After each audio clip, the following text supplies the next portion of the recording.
Okay, so 1943, General Motors Fox just arrived at the museum. And yeah, all the way from Italy. And we're about to unload her. Then we're gonna have a run around the field, just test the systems. And we'll have a closer look inside and talk about the history of this vehicle. So I got Ken in there. Ken went to Halifax to load her up onto this trailer, and he's gonna be our operator to take it off.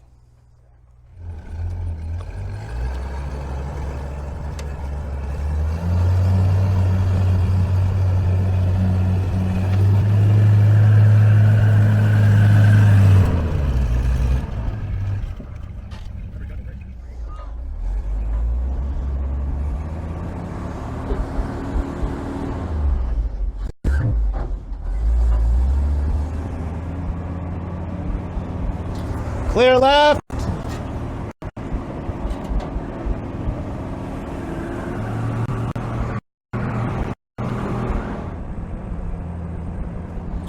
You're clear. Turn. Yeah, here in the compound.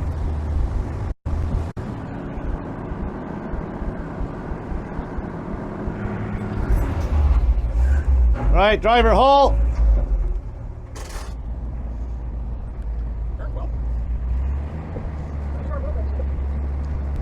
She moves quick when he got him on the straightaway.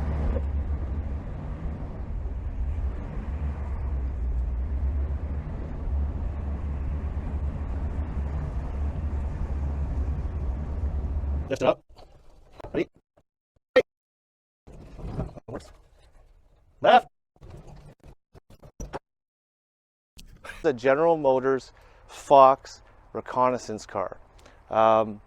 So later in the war, you know, this would have been replaced by the American-built Staghound, but this is what Canada and the Commonwealth countries had when that American production wasn't available to us. So after the Staghound came out, a lot of these went into rear area and were not used as reconnaissance anymore. So let's have a look at the vehicle. You can see it's made by General Motors of Canada. It has the plate on there, GM with the maple leaf, and that's built right here in Oshawa, Ontario. And this is why this is so exciting that this vehicle is coming home. And being a reconnaissance vehicle, most of the armor is, the heavier armor is on the front of the vehicle. And you can see that it's all welded. We had very good welding technology here in North America. But the front panel with the thinner armor, that's actually is removable with these bolts, because this is to access underneath the steering and do some mechanical fixes on the vehicle, because the driver operator sits right behind this plate. So you would have had great frontal protection for a reconnaissance vehicle, but definitely a weak spot down here. So also you'll notice that it's missing any sort of tow hooks, but those are tucked right under here. So both front and back of the vehicle, under the fenders, you can see the small tow hook. Like all Allied vehicles, it also has the lifting points front and back, because these were built in North America and had to be shipped to the fronts all over the world. So it's a wheeled vehicle, mostly made for on-road reconnaissance, but it did have some excellent off-road capabilities. If you look at the suspension, so with the leaf springs, has your standard Canadian military pattern or CMP suspension, but also you can see the advanced suspension on the wheels there for off-road. So the vehicle is accessed by two doors. They are armored doors, about the same thickness as a universal carrier or Bren gun carrier. And that gets into the fighting compartment of the vehicle. Not on the vehicle because it was just been shipped, but you have all your stowage compartments for all of your kit, equipment, fuel, Pioneer tools like the shovel holder here. And also just note the very small vision slits for the driver on either side of the vehicle. So if the front hatch is down and he's just looking through the viewport, very limited situational awareness. And those actually, when we get inside, you'll see those do close down, giving almost no situational awareness to the driver.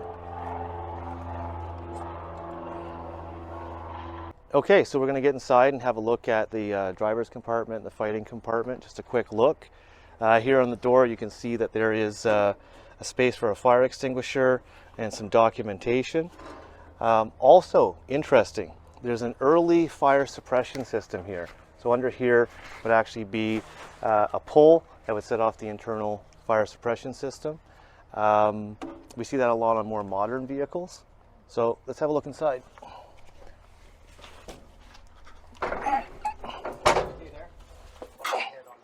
But here we are in the fighting compartment. Very tight fit. So I'll just get up in here. Into the gunner's position. And I noticed right away that there's the internal pull for the fire suppression system right here. That cable that goes to the same spot as the external cable. So it looks like the gunner was in charge of that. The vehicle, it's a full manual turret.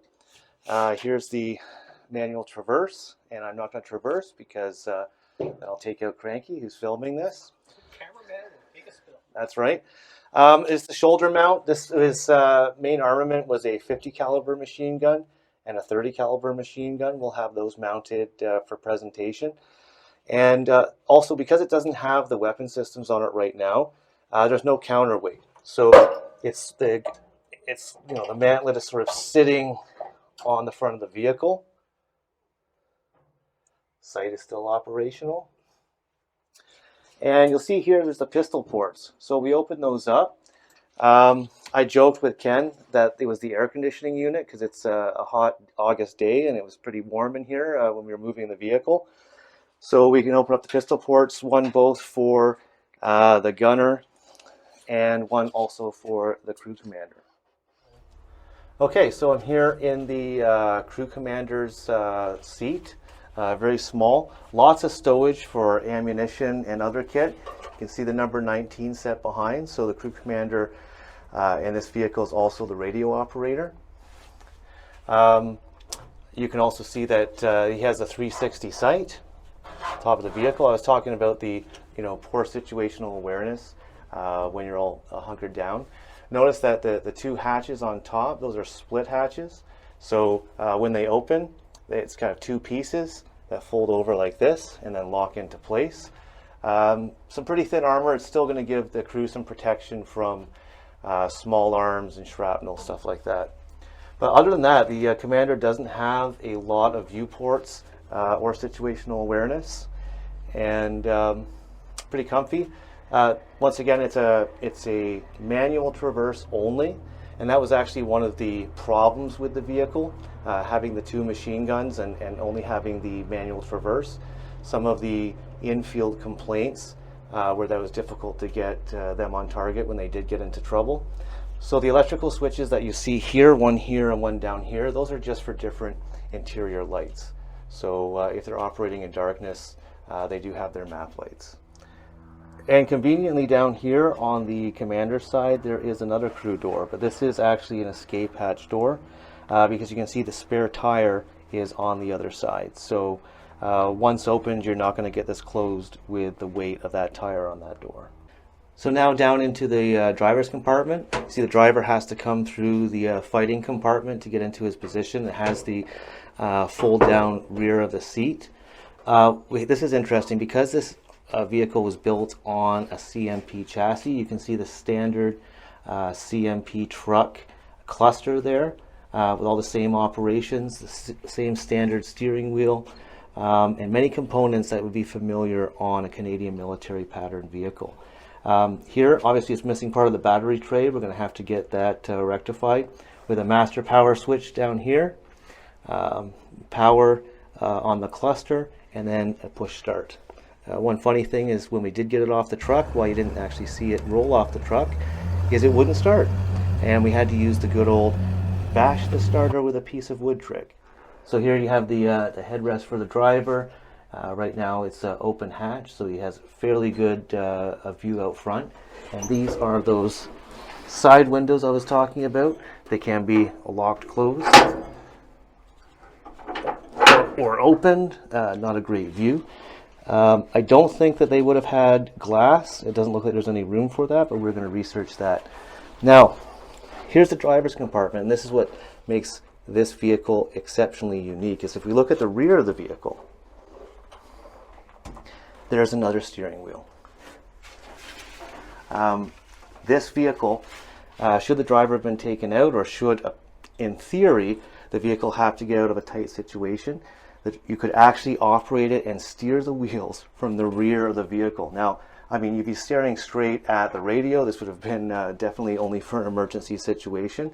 Interesting design feature on the GM Fox with a driver's emergency position in the rear of the vehicle.